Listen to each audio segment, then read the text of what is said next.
Mecânica quântica!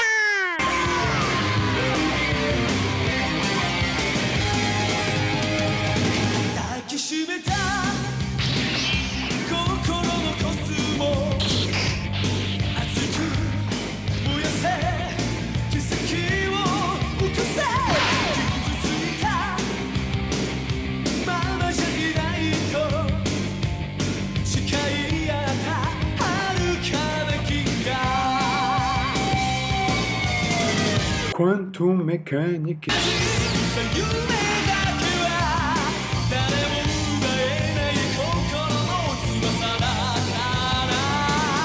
Mecânica quântica. Mecânica quântica.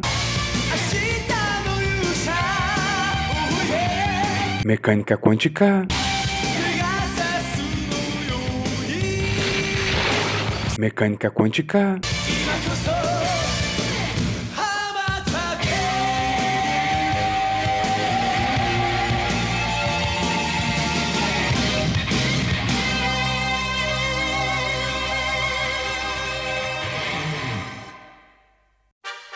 Episódio de hoje. Olá, pessoas. Bem-vindos ao nosso curso de Mecânica Quântica 3. Espero que esteja tudo bem com vocês. Também, antes de ver esse vídeo, caso você não tenha visto, vê o videozinho de apresentação e também dá uma lida no programa do curso. Então, vamos para a nossa aula 1, nossa primeira semana. Então, nosso tema desse mês, desse mês e do outro mês, é tudo teoria de perturbação. Agora, em especial, a gente vai começar com a parte independente do tempo e não degenerado. A gente vai falar disso hoje, depois em alguns outros vídeos, durante essa semana. Isso. Então, bora lá. Os tópicos de hoje? Então, vamos falar um pouco qual a ideia do que é perturbação e começar o assunto em si, que é a teoria de perturbação independente do tempo. Vamos resolver o caso em primeira ordem, caso não degenerado. Então, o que é a primeira coisa, Finalmente a gente vai falar de física. Física o quê? Essa quântica 3 é uma quebra de paradigma um pouquinho, Em física, às vezes, você tem a ideia das coisas sempre funcionam, sempre dá certo, você sabe a resposta, A gente vai ver que em problemas mais realísticos, ou problemas concretos, geralmente isso não rola.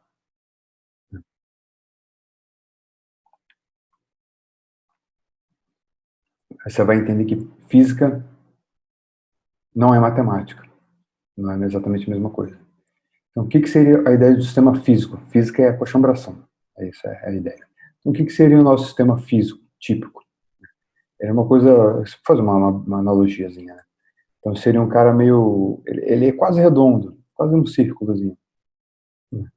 Aí, assim, se fosse um círculo, ele teria um monte de simetria, ele seria bonitão, você conseguiria resolver tudo certo.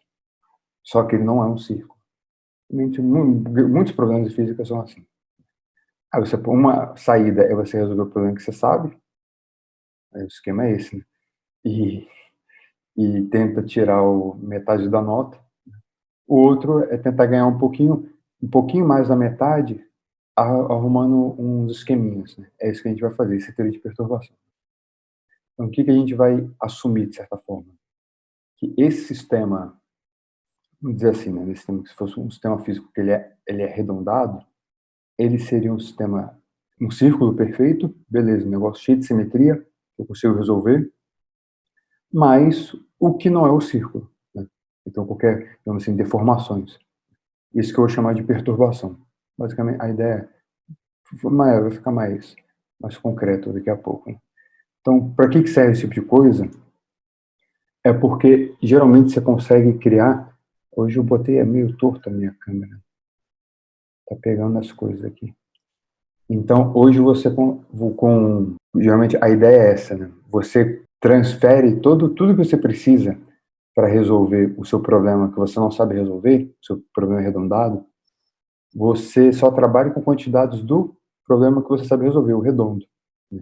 E dessas quantidades você faz um método geralmente recursivo para tirar soluções aproximadas, ou estimativas, boas, em geral, depende do quanto você quiser trabalhar, né, para o seu problema mesmo, real.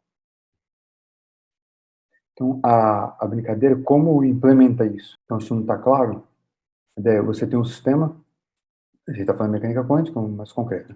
Você tem um hamiltoniano, esse é o seu operador hermitiano, bonitão e tal, só que vamos supor que ele tem, vou falar daqui no próximo, ele é difícil, você não sabe resolver.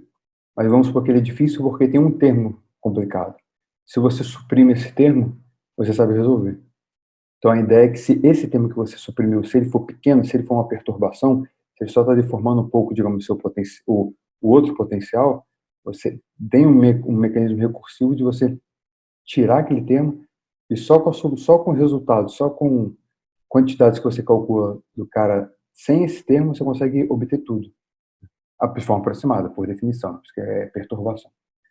Então, a ideia, antes da gente... Só que como você faz isso, depende digamos assim, do tipo de perturbação que você tem. Você pode ter perturbação que não depende do tempo, que depende do tempo, pode ser degenerado, não degenerado. Então, antes vamos fixar o nosso problema agora. Nosso problema agora, estados ligados, não degenerado. E não depende do tempo. Então, esse daqui, geralmente, como é não degenerado, é quase certo que esse método serve para problemas de uma dimensão, estados ligados em uma dimensão só, porque uma dimensão você sabe que não tem degenerescência. Em mais dimensões é difícil.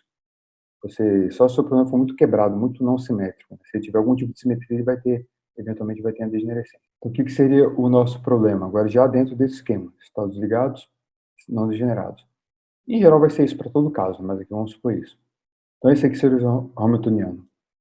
Esse carinha azul, ele é o seu problema que você sabe resolver, o que eu estou chamando de não perturbado. E esse segundo termo que tem um lambdazinho aqui é a perturbação, por isso que eu botei um subíndice P. Então esse é um potencial de perturbação. Ver alguns exemplos, né, só para ver exemplos de perturbação. Um deles, esse aqui eu vou resolver no próximo vídeo, no vídeo 2, já está gravado já. Você tem, digamos, um oscilador e um outro termo. Então, se você for olhar aqui, esquece esses negócios separados aqui. Esse hamiltoniano é o quê? Você tem energia cinética e o potencial. Potencial x ao quadrado mais x à quarta. É essa curva daqui. Meio amarelo, meio bege. O 100, com lambda igual a zero, você tem uma parábola. É a curva azul, aqui embaixo. Então, suponha que esse lambda é pequeno, é mais ou menos a curva assim. Eles diferem só meio que longe, repare. Então, por exemplo, se lambda é pequeno, se uma energia não é tão alta, olha que mais ou menos por aqui, os dois potenciais são basicamente a mesma coisa. Então, essa é a ideia que você pode considerar esse cara uma perturbação. Você já está acostumado com o problema de perturbação, pelo menos se você fez quântica 2 semestres passado, que você já viu a teoria de espalhamento. A teoria de espalhamento é uma teoria de perturbação, não é essa, é outra. A diferença é que no espalhamento, primeiro que a sua perturbação é qualquer interação, né? Porque o não perturbado, sem esse cara, é a partícula livre. Mas lá, mesmo quando a gente está resolvendo um problema estacionário, lá tem um sentido dinâmico, né? Porque você tem a partícula não interage, ela interage e depois não interage, né? Então ela chegam os caras livres, acontece alguma coisa, depois saem livres. Então você tem esse sentido.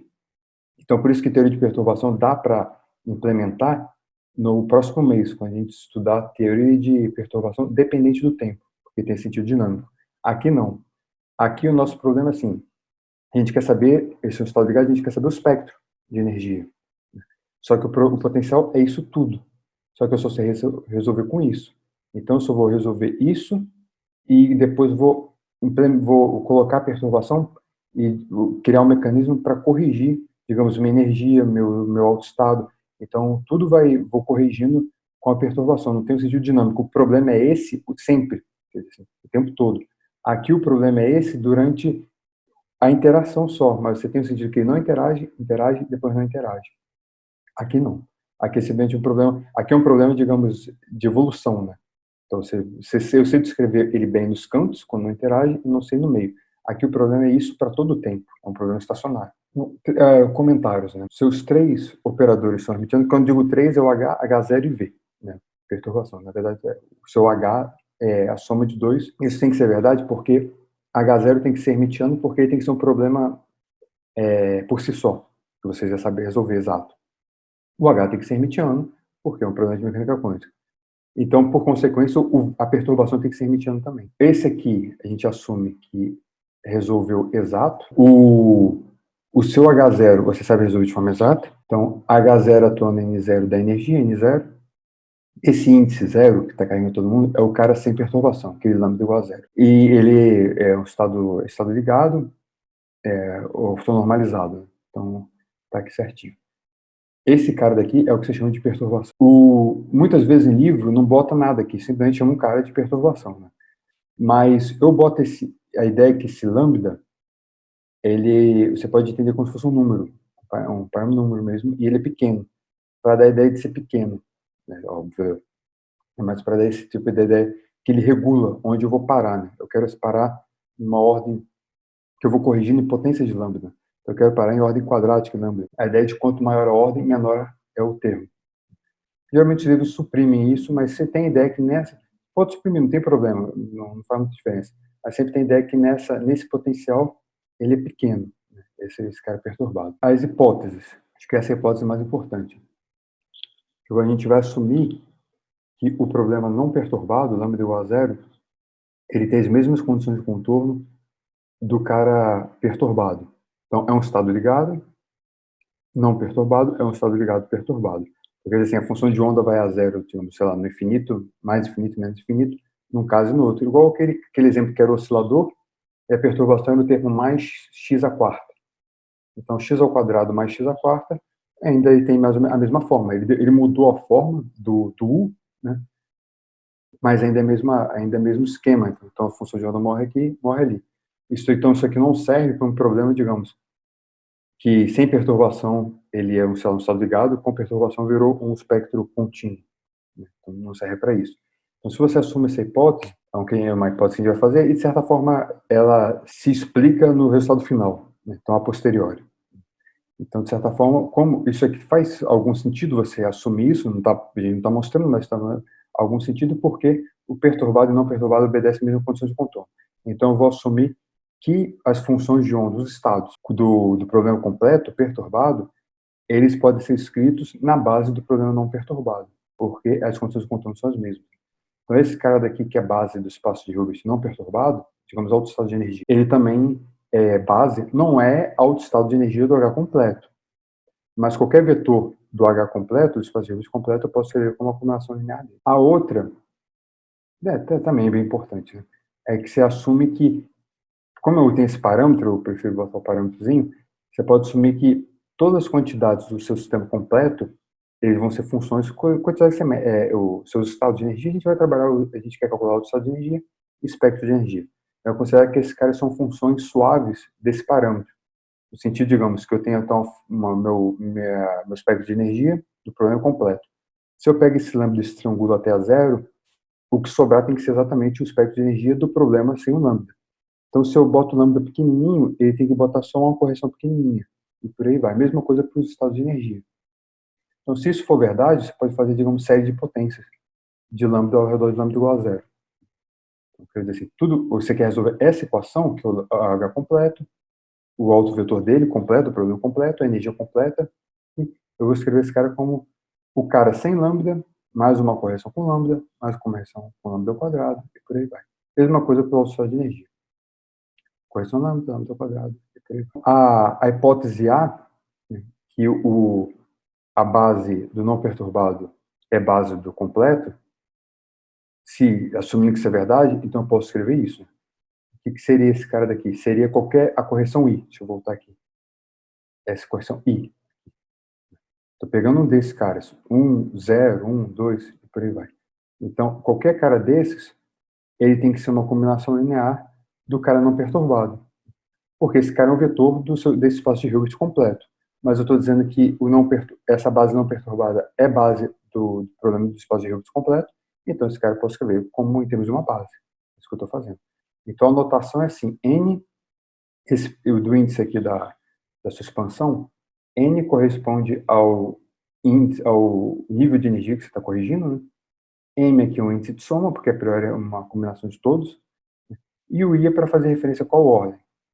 Sempre você está expandindo no ordem do cara não perturbado, o zero. Se você faz isso para cada um deles, né, esse N é N0, N1, lambda N1, lambda N2 e tal, e tal, e tal.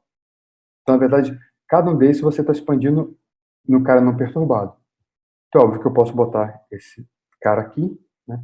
E todo mundo, na verdade, é a expansão, eu quero transferir essa expansão dos altos estados de energia para a expansão dos coeficientes.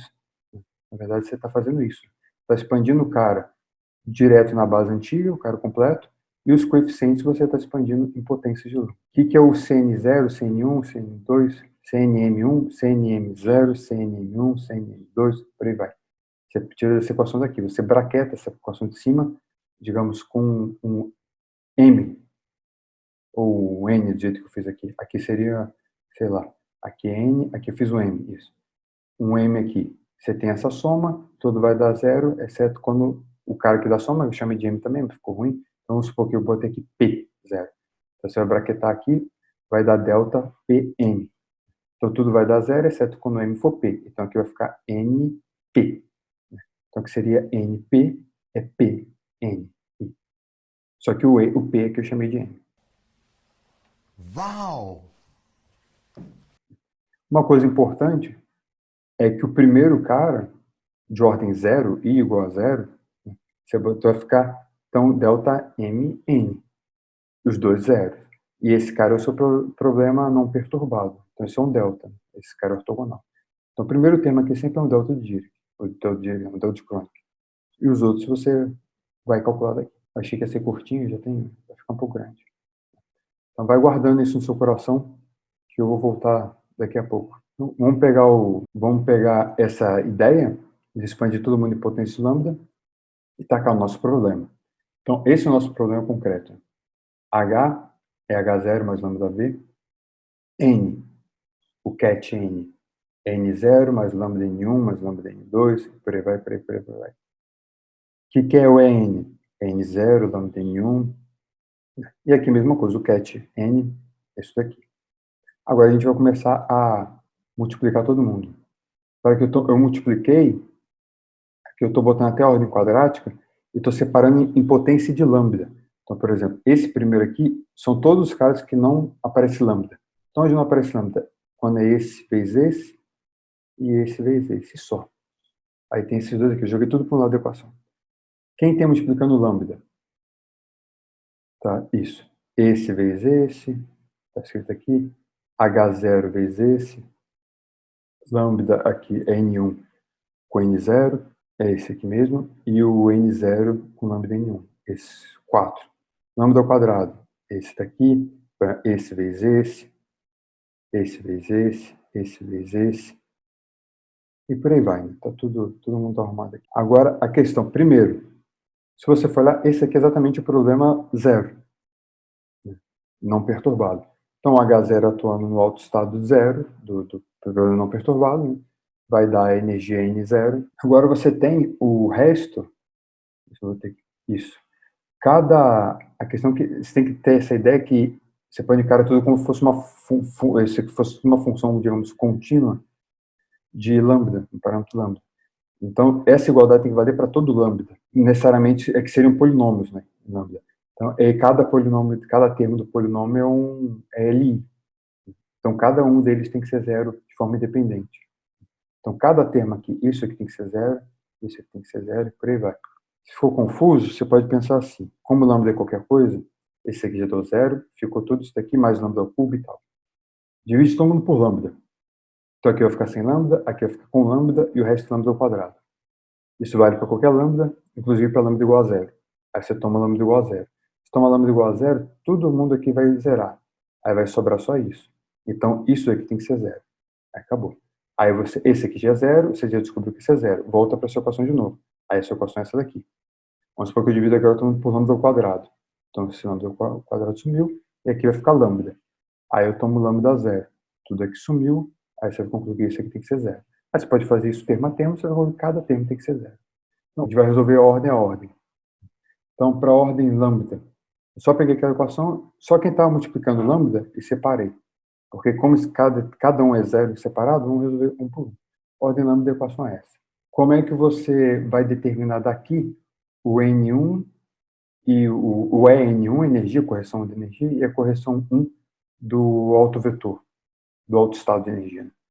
O procedimento para toda a ordem é esse daqui. Cada um, aumentando a ordem, fica mais complicado, mas o procedimento é o mesmo. Então, você pega todo mundo aqui e vai braquetar com um M0 aqui. Esse M eu estou botando mais vezes diferente porque a priori pode ser diferente do M. A gente vai ver isso. Então, braquetou todo mundo. Nesse primeiro aqui, repara que vai dar M0, N0 é delta NM. Do lado de cá, ficou um elemento de matriz. M0, V, operador V, N0. Isso daqui eu estou chamando assim. Esse V perturbação NM. O elemento de matriz NM desse operador no problema não perturbado. Esse outro termo, quando se aplica o M0 aqui, o BRA, eu posso atuar H0 nele, porque H0 é hermitiano, né? Então eu estou atuando na direita e na esquerda. Atuou aqui, vai sair M0. Então esse número saiu, e aqui ficou o braquete de M0, N1. Aqui sempre vai ficar o braquete de M0, N1. Então aqui tem o braquete de M0, N1, M0, N1, ok? Esse delta. A equação ficou isso. Agora aqui tudo é número. Você braquetou todo mundo, não tem mais operador, não tem nada. Se você faz n igual a m, vou ter só para ficar claro, faz n igual a m, aqui fica 1, aqui fica n, n, n, n, aqui fica n, n. Esses dois caras se cancelam. Então só tem esse termo. Então automaticamente você descobriu a primeira correção de energia. Simplesmente são os elementos da diagonal do valor médio da perturbação. E se eles são diferentes, volta aqui rapidão, para você não ter que mexer no vídeo, aqui. Se eles são diferentes, aqui dá 0, e aqui não vai dar 0, porque esses dois caras são iguais, você pode botar evidência, vai ficar isso menos isso. Então eu estou isolando esse cara. Então eu jogo esse para lá e divide. Então ficou isso daqui. O elemento de matriz fora da diagonal e dividido por isso aqui. Lembra que, como M é diferente de N, aqui não pode zerar, né? E porque é não degenerado. Aqui eles nunca são iguais por definição, problema não degenerado. Então você já calculou esse cara e já calculou esse cara. O que a gente está precisando?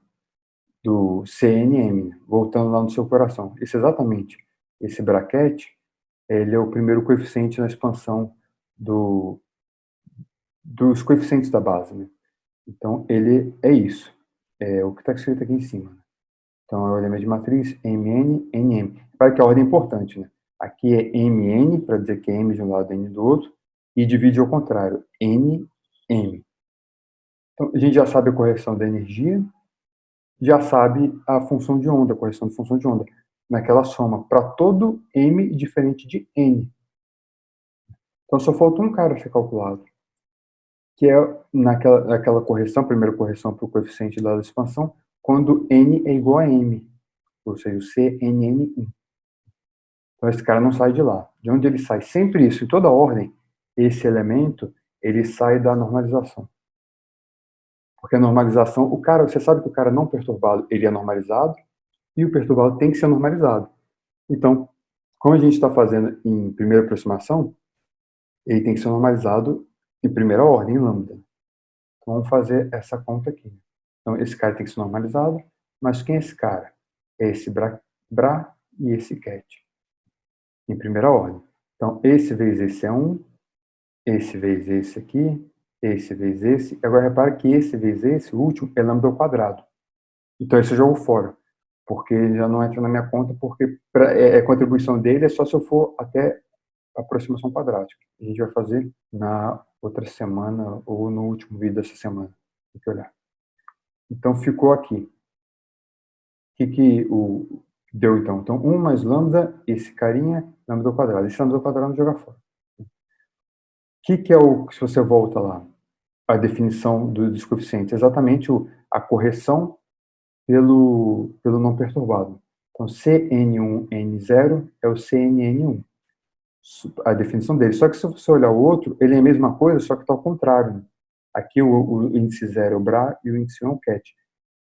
Você sabe que o conjugado desse cara é invertido. Então, na verdade, esse é CNN1 estrela. Como isso aqui tem que ser 1 em ordem lambda, esse aqui se despreza, 1 com 1 cancela, ou seja, a condição é que a parte real desse coeficiente tem que ser 0. E agora aqui tem uma malemolência.